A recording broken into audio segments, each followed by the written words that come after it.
Anong ginagawa mo? Nag-a-animate. Okay, good luck. 2 hours later. 괜찮아. 괜찮아요. Gusto nyo rin ba maging animator? Meanwhile. Hay, sa wakas, natapos din. Ma-upload na nga. Yay! Na-upload na. Uy, may nag-comment agad. Matignan nga. Ang pangit ng drawing mo.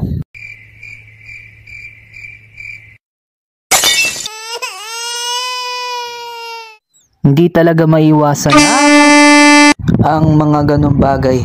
Basta ang malaga ay important at masaya ka sa ginagawa mo. Adik gagi. Childhood experience.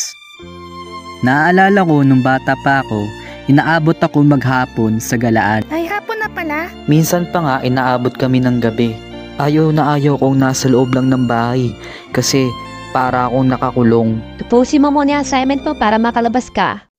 Pwede naman kasi maglaro muna bago gumawa ng assignment. Balak ba kami baliwin ni ma'am? Busy na si mama. Pwede na ako lumabas. Meow! Oh, Mingming, ikaw lang pala. Akala ko kung sino na. Munti ka na yun ah. Thank you, Mingming. Tamang-tama lang dating mo. So, tumatakas ako ng bahay kasi gusto ko maglaro. Kaya, pag busy si mama, pagkakataon na yun para maging ninja. Tapos, pasimple akong lalabas. Nakikita ko na ang lagusan. Activating alarm system. Caution, approximately 5 seconds remaining. Still defect. Warning, warning, warning, warning. Huliin nyo. Bilis! Target locked. Nakuha mo ba yung mga pinabibili ko sa'yo? Yes, ma. Toyo, asin, suka. Toyo, asin, suka. Ayun, may tindahan. Yes, makakaulam na kami masarap. Pabili po. Pabili. Ano po? May toyo, asin, suka po kayo? Meron. Ito. Yan, ito pa sukli. Thank you po.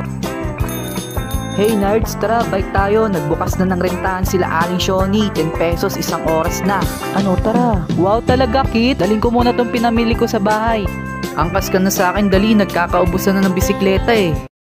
Tara na, angkas na. Sa likod ko. Really, nigga? Hindi na, wag na. Basta mamaya ah. Nandito na ako. Ma, ito na yung pinamili mo. Thank you, anak. Ma, pwede pa yung 10 piso?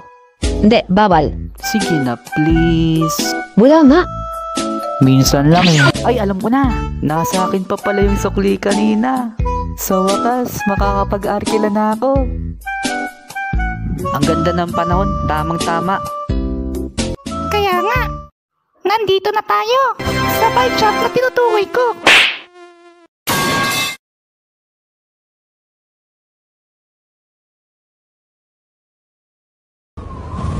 Tumabi kayo!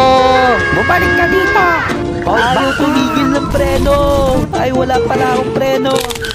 Wala na din akong paa! Ay, meron pa pala yung kabila. Ayan, wala na rin.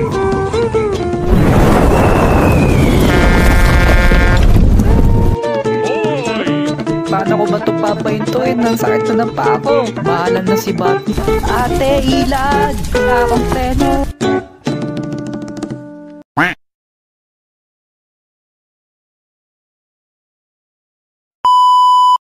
Night shift workers, sila yung mga nagtatrabaho sa gabi. Sila yung mga palaging puyat at adik sa kape para hindi makatulog sa trabaho. Sila yung mga call center agent. Hello, thank you for calling. How may I help you? Hello? Ito po ba yung hardware? Meron kayong martilyo? Wala po, PLDT po kami. Pukpok mo sa ulo mo. Sila yung mga gwardya. Nak, patay mo na yung sinaing. At iba pa. Dati, sobrang saya ko kasi first time kong matanggap sa ganitong trabaho at first time ko din mag night shift.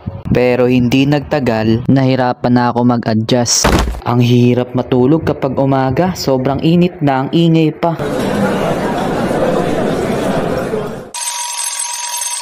Parang kakapikit ko pa lang, tapos papasok na naman.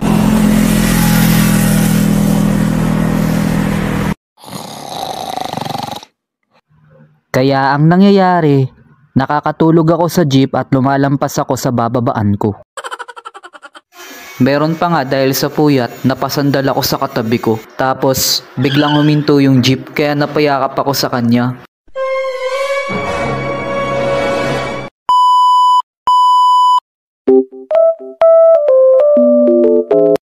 Tapos na ako magluto. Gutom na ba kayo? Coming in. Tiyan na. Wow, ang sarap ng ulam. Steamed fish casserole in tomato sauce. Sardinas lang yan ng OA. A few moments later. Gutom na ako, makapagsandok na nga. Hala, kuya, tapos ka na agad kumain? Yep, pang second batch ko na nga eh. Grabe ka kuya, ang takaw mo. Ate, may ulam pa. Wala na akong ulam eh.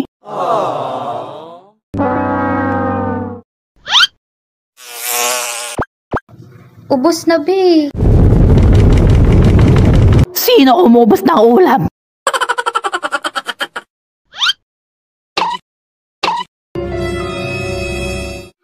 Inubos mo na naman yung ulam. Kinain mo na nga lahat ng pagkain sa rep kagabi. Kaya ka tumataba eh. Kahit sardinas, hindi mo pinatawad.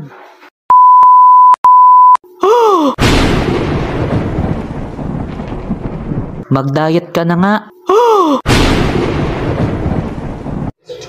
Told by cooks to pass the time. Now get to those tables. Ano ngayon kung mataba, basta kumakain? Ano ba yan? Hindi ko makita yung pinapanood ko. Nakahaharang yung tiyan ko.